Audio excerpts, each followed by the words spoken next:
हाय। इस चैप्टर में आप सभी का बेहद स्वागत है। लास्ट टाइम हमने डिस्कस किया था what is landscape drawing, right. को हमने जाना था कॉन्सेप्ट ऑफ लैंडस्केप कि लैंडस्केप एक्चुअली हम कैसे कहेंगे, कि कैसे हमने उस कॉन्सेप्ट में ये जाना कि लैंड और स्काई वाले पोर्शन में क्या क्या एलिमेंट आते हैं जब हम आउटडोर सीनरी को देखते हैं। मोस्टली पेंटिंग में हम यही देखते हैं कि माउंटेन है, रिवर है, पॉन्ड है, हाउस है, ट्रीज है, ग्रास है, ये सारे एलिमेंट आपको देखने को मिलते हैं और इसे हम लैंडस्केप के नाम से जानते हैं, राइट। तो यही है, लैंड वाले पोर्शन में जो भी एलिमेंट्स आते हैं, ठीक है, और स्काई वाले पोर्शन में जो भी एलिमेंट आते हैं वो सारे एलिमेंट ही नेचर से या आउटडोर से रिलेटेड होते हैं, ठीक है। तो वो सारे को इस कॉन्सेप्ट को अब हम ड्राइंग में देखते हैं कि एक्चुअली में ये क्या है, ठीक है, और हमें कैसे ड्रॉ करना है। तो एक बार कॉन्सेप्ट का एक बार ड्राइंग हम बना लेते हैं, फिर उसके बाद जानेंगे कि ड्राइंग करना कैसे है, राइट। ये हमने ले लिया है, ये मैंने लिया है xerox paper, I mean to say जो जेरोक्स पेपर का जो शीट आता है, राइट। तो ये A4 साइज़ का होता है, तो इसमें मैं ड्रॉ करने वाला हूँ लैंडस्केप। तो हमें करना है, सपोज़ मान लीजिए हमने इससे 2 इक्वल पार्ट्स में डिवाइड कर लिया, राइट। सो ये जो पोर्शन है ये है स्काई और ये है लैंड, ठीक है। स्काई एंड लैंड दोनों डिवाइड हो गए। अब ध्यान देने वाली बात ये है इस पे कि जो लाइन जो लाइन स्काई और लैंड को जो अलग करती है, या ऐसा लाइन जहाँ पे स्काई और लैंड मिलते हुए नजर आते हैं, उसे हम कहते हैं हॉरिजॉन। क्या कहते हैं? हॉरिजॉन। इस लाइन को हॉरिजॉन कहते हैं, ठीक है। क्या क्या एलिमेंट इसमें पॉसिबल है? अगर लाइन की बात करें तो हाउस, माउंटेन, और क्या क्या हो सकता है? Trees and grass, reverse, pond, और ह्यूमन, एनिमल, एक्सेट्रा, राइट। और उसी तरह स्काई में क्या क्या हो सकते हैं? क्लाउड, बर्ड्स, उड़ते हुए बर्ड्स, एरोप्लेन, और क्या हो सकता है? रेनबो, अगर वेदर चेंज है तो रेनबो, थंडरस्टॉर्म, ठीक है। तो ये कुछ एलिमेंट्स हैं, हम इंक्लूड कर सकते हैं, लैंडस्केप के कुछ बेसिक एलिमेंट हैं। तो ये हमने डिवाइड कर लिया स्काई एंड लैंड वाले पोर्शन को। ध्यान रहे कि ऑलमोस्ट इक्वल हो, ठीक है। ये बहुत ज़्यादा ऊपर ना हो, बहुत ज़्यादा नीचे ना हो, वो भी एक सिचुएशन आता है अलग, ठीक है। तो ये हो गया। तो हम अगर शुरुआत करें माउंटेन से, तो ये जस्ट ऐसे कर्व हमने लिया, कुछ छोटे माउंटेन, कुछ बड़े माउंटेन, ठीक है। ऐसे लगेगा कि ये माउंटेन थोड़े पास में है और ये दूर में है। माउंटेन से हम चाहें तो ऐसे रिवर भी ड्रॉ कर सकते हैं। एक पैरेलल कर्व है, यहाँ पे इन इसका जो गैप है, मतलब दोनों का जो दूरी है एक दूसरे से, वो कम है। और जैसे जैसे ये पास आते हैं, मतलब कैमरे के सामने आते हैं, तो इनका डिस्टेंस बढ़ते जाता है। तो ये हो गया रिवर। क्लाउड्स अपने अकॉर्डिंग ड्रॉ कर सकते हैं क्लाउड को, ठीक है। छोटे क्लाउड्स, बड़े क्लाउड,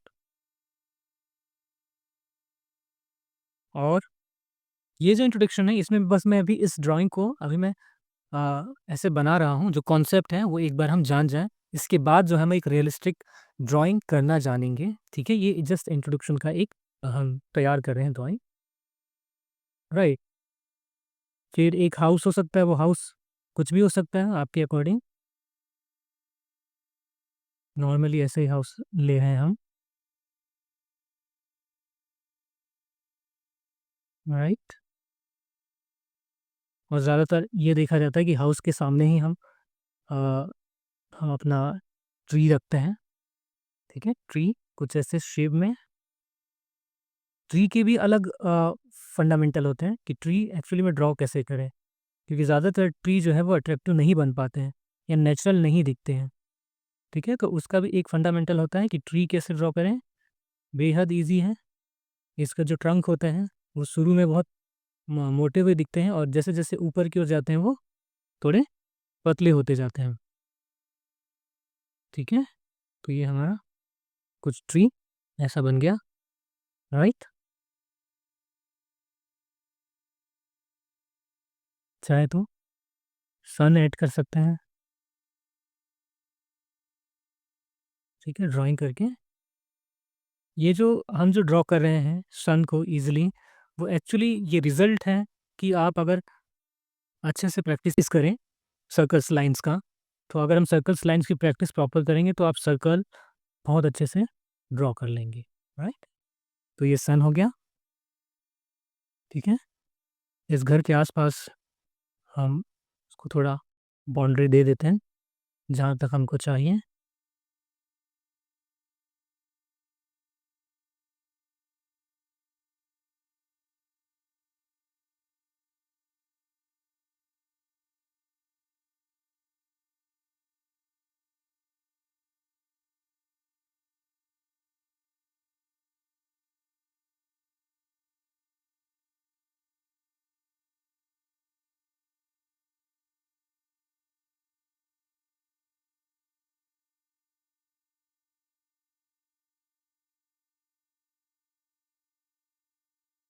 ठीक है, तो अभी आपको बस अभी समझना है और देखना है कि चल क्या रहा है लैंडस्केप का। फिर उसके बाद ये बस कॉन्सेप्ट खत्म होगा, फिर जो वर्क है वो शुरू होता है ड्राइंग का, राइट। दोनों ही मेथड से करेंगे, ग्रिड मेथड से और फ्री हैंड। ठीक है, जब हम ड्राइंग करेंगे तो डेफिनेटली एक रेफरेंस लेंगे, उस रेफरेंस के अकॉर्डिंग हमें ईज़ी हो जाएगा कि करना क्या है। अभी तो जस्ट ये पोर्शन हम देख लें। ठीक है,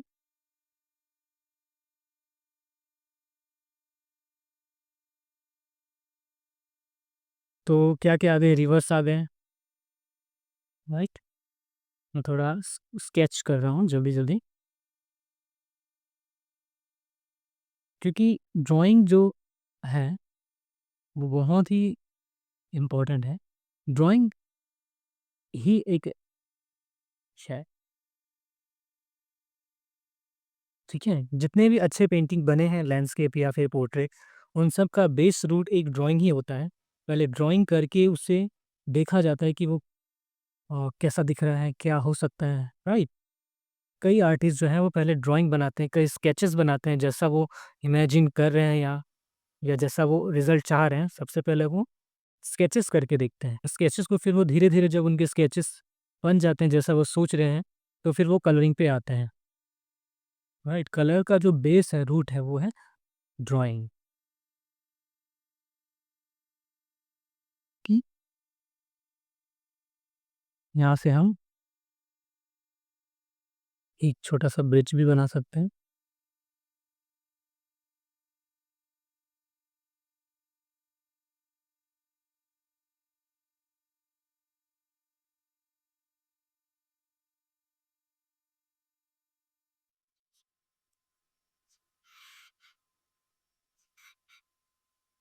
बर्ड्स,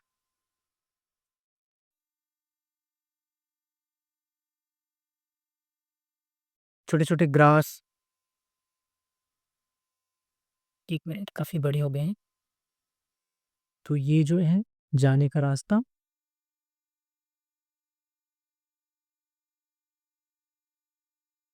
ठीक है, यहाँ से हम ह्यूमन ऐड कर सकते हैं।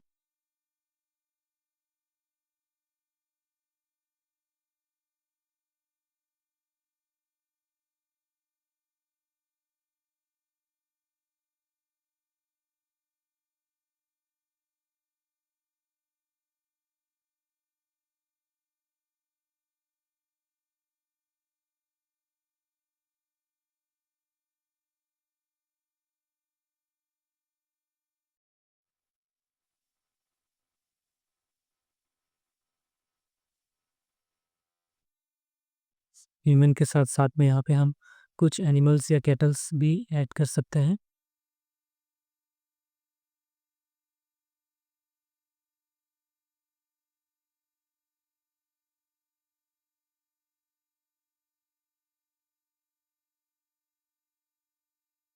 राइट।